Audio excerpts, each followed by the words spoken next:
పార్వతీదేవి పరమేశ్వరుణ్ణి ఉద్దేశించి ప్రశ్న చేస్తూ సమస్త ధర్మముల యొక్క సారం ఏది ప్రధానముగా అనుష్ఠించవలసినటువంటి ధర్మం అయి ఉంటుంది అని అడిగితే శంకరుడు పార్వతీదేవికి జవాబు చెప్తూ హింస చెయ్యకుండా ఉండడం అనేటటువంటిది ధర్మములలోకెల్లా అత్యుత్తమమైనటువంటి ధర్మం.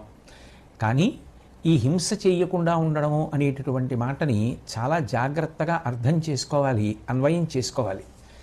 హింస చేయకుండా ఉండడము అంటే అసలు మన ప్రయత్నంతో ఏ ప్రాణికి హింస జరగకుండా చూడడము అన్నది బాహ్యార్థం.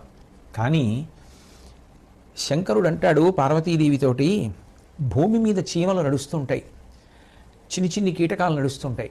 మన పని మీద మనం వెళ్ళిపోతాం, వాటిని తొక్కేయాలనో వాటిని చంపేయాలనో మనకి ఉద్దేశ్యం ఉండదు. కానీ అవి మన పాదముల కింద పడి నలిగి మరణిస్తాయి.